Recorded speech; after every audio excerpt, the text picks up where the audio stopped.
levar pra mimimi, família. né, que a sociedade, né, impõe nesse bom senso, né? Então, E é um ponto importante da gente mencionar aí nesse restritivo é que ele geralmente acontece nas fases de lactantes, né? Na fase de amamentação, na primeira infância, de 0 a 3 anos, né? A questão da adolescência. Então, é nessa fase que ele meio que entra aí na vida do indivíduo.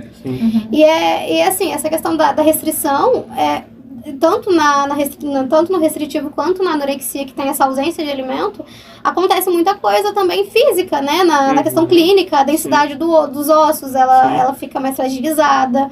Então, por isso mesmo a necessidade, como a Maria falou, de tomar de suplementação. Né? Que muitas vezes tem suplementação, mas muitas vezes tem medicações também.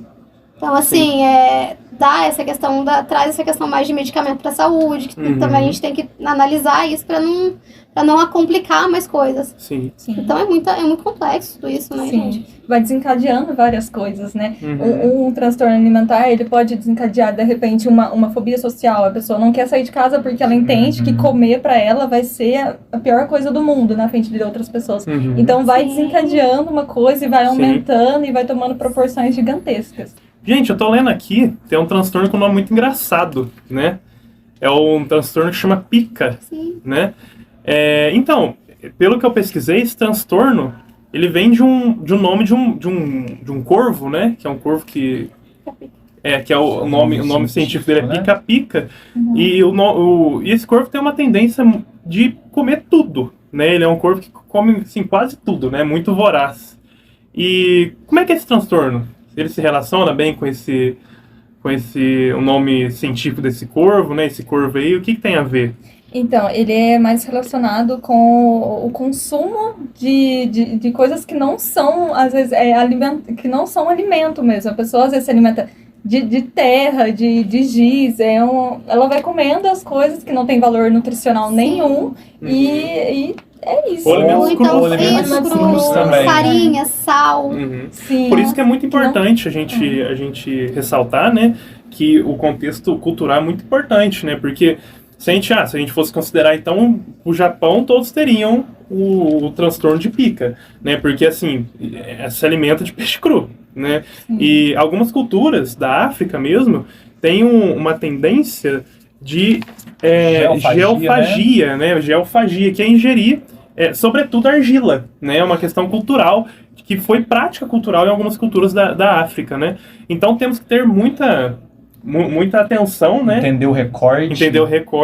Para qualquer tipo de diagnóstico. É interessante que esse diagnóstico também, é interessante mencionar que para o diagnóstico, a criança, no caso o indivíduo, ele tem que ter acima de 2 anos. Sim, que é o momento em que a pessoa ela consegue distinguir, né? Ela tá ali, ela conhece, ela tá aprendendo o que é o que é de comer, o que não é. Então, assim. Criança tá nessa fase. É interessante vocês falarem isso, que esse transtorno, a gente falou de outros transtornos que são mais comuns em mulheres jovens. Esse transtorno também, ele é mais frequente em crianças pequenas, né, gestantes, lactantes e pessoas com deficiência intelectual. Então tem, além do recorte cultural, tem também o social e essa parte mais da faixa etária, né, mais comum em crianças e tudo.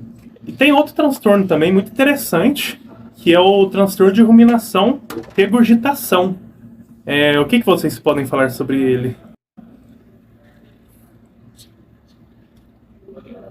Então, ele é um comportamento intencional da pessoa, que é quando ela se alimenta, ela mastiga o alimento, engole normal, e aí ela tem um movimento de trazer a comida de volta para a boca e, de repente, cuspir, ou também ela pode mastigar novamente e engolir o alimento. Então, tem esse movimento dela de comer, trazer para a boca e depois voltar ou cuspir. E esse cuspir não está relacionado a vômito, né? Sim, e nenhuma outra doença gástrica. Sim. Não. Então é puramente psicológico. Sim, é puramente focado psicológico. nisso. Não pode ter envolvimento de outros diagnósticos, de outras doenças. Tem um transtorno que não é nem um Dalgalahon, nem um DSM, nem um CID que traz, que é uma classificação francesa dos transtornos mentais da criança e do adolescente, que é de condutas alimentares, né, transtorno de condutas alimentares do bebê e da criança, né, que é uma recusa alimentar por caprichos alimentares excessivos, né? Não fala muito sobre esse transtorno, né, nessa classificação francesa, porém, podemos pressupor que é uma questão muito relacional, né, com o bebê e da criança com a mãe, e também uma questão comportamental de reforço, né, que a mãe, enfim, a criança faz isso e a mãe vai lá e reforça a criança, e a criança com aquela obtenção da atenção da mãe, continua repetindo esses caprichos alimentares, né? E esse comportamento da criança é tão forte que traz a perca de peso da criança. Então, a criança vai perdendo peso por conta desse comportamento dela, de, às vezes, birra ou essa questão com a comida mesmo, de tentar atrair a atenção da mãe, e fazendo isso ela vai perdendo o peso dela. Sim. E nós temos o Dougal Arrondo, né? Ele traz a obesidade. A obesidade não é um transtorno mesmo, um transtorno de alimentação, né? Porém, é um produto, é uma consequência ou não necessariamente um transtorno, mas que também pode ser ocasionado por conta de um transtorno, né? E que, né, tem características mórbidas, né? Por exemplo, hipertensão, apneia do sono, né? Em homens pode ocorrer a baixa produção de testosterona e uma disfunção erétil, né? Questões que vão acompanhar a pessoa para o resto da vida por conta de uma obesidade. Tem um índice de mortalidade ocasionado por isso também, né? Pela obesidade. E uma piora, obviamente, na qualidade de vida, né? A pessoa ela é prejudicada em vários sentidos, em vários âmbitos da vida dela.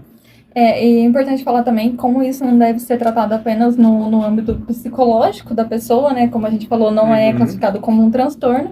E como é importante o trabalho multiprofissional para com este indivíduo, né? Trazer também um clínico geral, um nutricionista, o psicólogo também ajuda muito nessa parte, a questão também, o psiquiatra, assistente social. Como é importante esse trabalho multiprofissional para ajudar esse indivíduo, né? Para tentar se entender o momento e tudo isso. Sim, é muito importante você mencionar essa questão do diagnóstico, né? De como é o tratamento, porque até então a gente falou das características, do diagnóstico, como é feito, só que como que a a gente trata isso, porque é preciso tratar, né? Precisa ser tratado. Sim. Então, todos os problemas, né? Sim, a gente vai falar dos problemas, a gente precisa... Sim, exatamente. Então, todos os transtornos, é importante esse misto, esse combo de profissionais da área de saúde, né? Clínico geral, como você disse, clínico geral, a parte da psiquiatria também, com as medicações.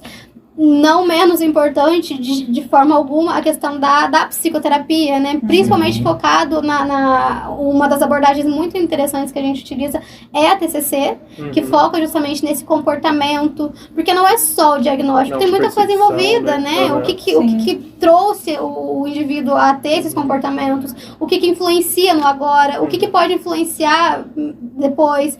Então tem todo esse contexto. Implica até em questão que a gente disse, né, durante aqui a entrevista, implica em questões físicas também, né? Então o psicólogo por si só não vai conseguir tratar sozinho, a gente precisa tem que ser muito profissional, porque ele acarreta coisas de ordem biológica, de ordem psíquica, né? Até nutricionais mesmo, né? Sim. O próprio nutricionista, ele precisa estar ali para dar uma certa dieta do que... E aconselhamento familiar também, né? Exatamente. Principalmente com crianças, né? Sim. Entender que aquilo é um transtorno, né?